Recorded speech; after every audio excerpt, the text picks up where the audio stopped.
The night Emily Parker moved into her dream home in Charleston, she woke up choking. She thought it was just a bad dream until she saw the faint imprint of a hand around her neck. Emily and her husband, Ryan, had bought the house as a fixer-upper. Emily, a school teacher, had always dreamed of a historic home, while Ryan, a contractor, saw the potential for a profitable flip. But as Emily settled into her routine, she began to feel the house was watching her. She'd hear footsteps upstairs while she was home alone, and smell faint traces of perfume that didn't belong to her. One day, while cleaning out the attic, Emily found an old diary.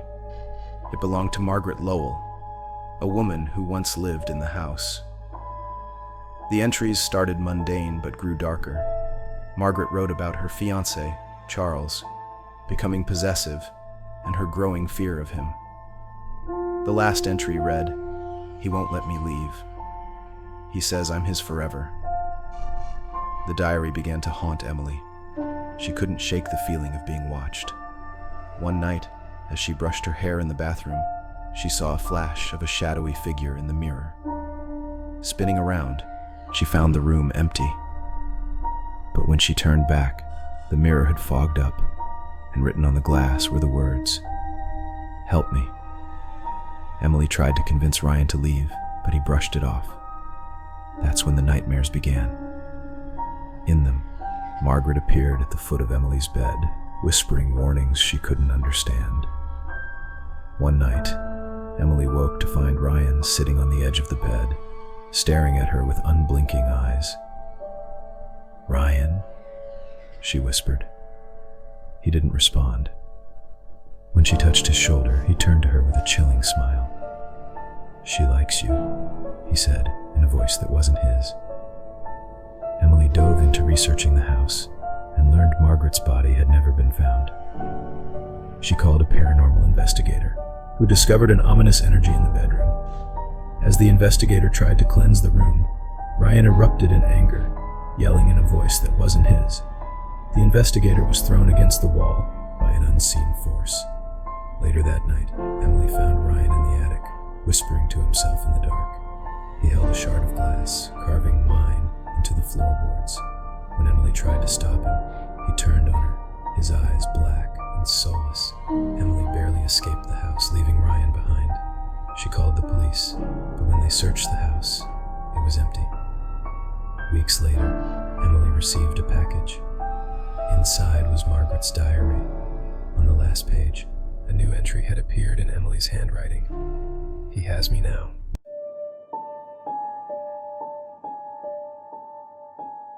Mark Jensen thought the sleek, modern home was a fresh start for him and his daughter, Katie. But the moment they found a camcorder hidden in the basement, showing someone recording Katie while she slept, their fresh start became a nightmare. Mark, recently divorced, moved to Boulder, Colorado, to get away from his ex-wife. Katie, 15, was struggling with the move, feeling isolated in a new town. When they toured the house, Katie loved its modern design, and Mark was excited to give her a sense of stability. During the first week, small things seemed off. Katie complained that her room felt cold, even with the heater on.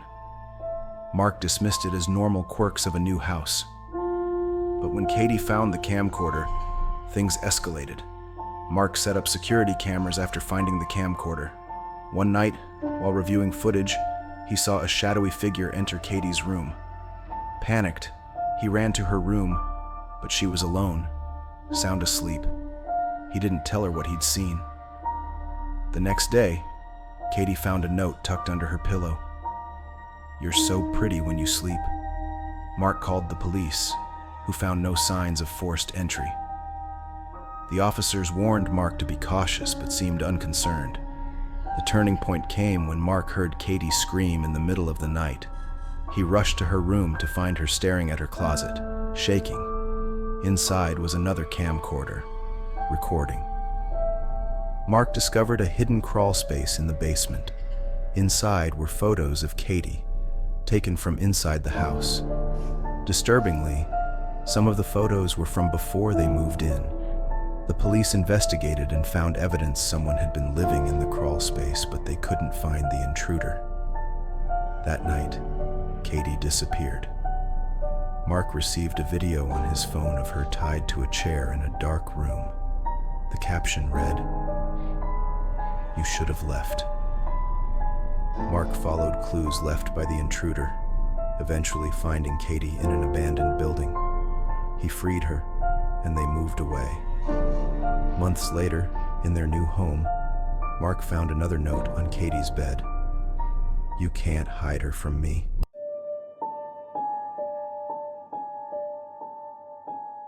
When Samantha and Dylan Hayes found a hidden room behind a wall in their new home, they thought it was an exciting discovery. But the carvings on the wall, "She watches," were just the beginning. Samantha, a children's book illustrator, and Dylan, an architect, moved to Portland, Oregon, hoping for a quiet life. The house was old but full of charm, with plenty of space for Samantha's studio. While renovating, Dylan found the hidden room. It was small, with a single bed, a dusty teddy bear, and carvings all over the walls. Samantha laughed it off, thinking it was a child's secret playroom. Soon after, Samantha began hearing a faint humming. It seemed to come from the room, but stopped whenever she approached. One night, she woke up to find herself humming the same tune in her sleep. The carvings in the room began to change. New phrases appeared like, "She's coming," and "Keep the light on." Dylan dismissed it as Samantha's overactive imagination, but Samantha began to see shadowy figures in the corners of her vision. One evening, Samantha entered the room and found the teddy bear sitting in the center of the floor, facing the wall. When she picked it up, a child's voice whispered in her ear, "You broke the rules." The house began to feel oppressive. Lights flickered, objects moved, and Samantha felt an invisible presence watching her constantly. She discovered old records in the town library, revealing that a little girl named Lily had gone missing in the house decades ago. Her father had locked her in the room, claiming she was dangerous. Samantha tried to board up the room, but Dylan began acting strangely, humming the same tune. One night, Samantha found him carving "She's mine" into the wall. She fled the house, but weeks later, she woke in her new apartment to find the teddy bear on her nightstand and the words, "You can't leave her," carved into the wall.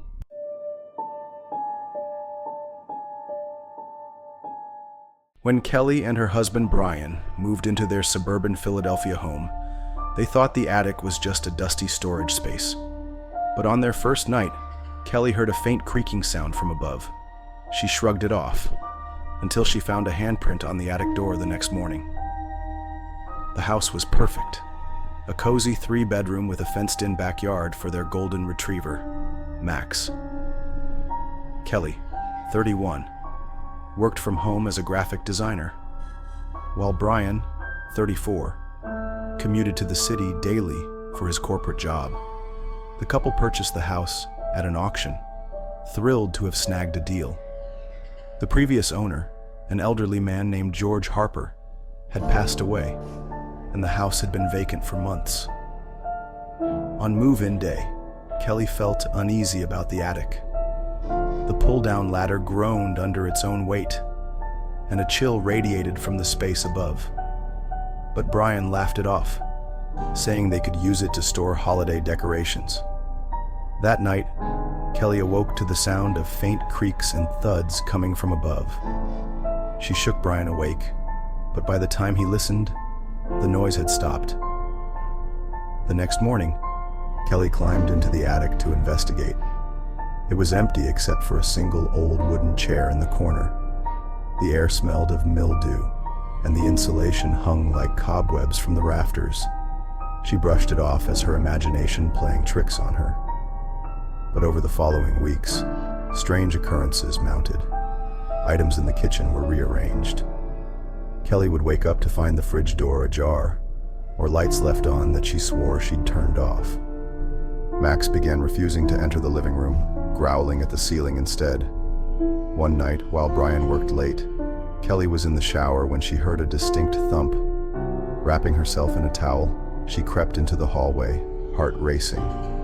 She froze when she saw the attic door open.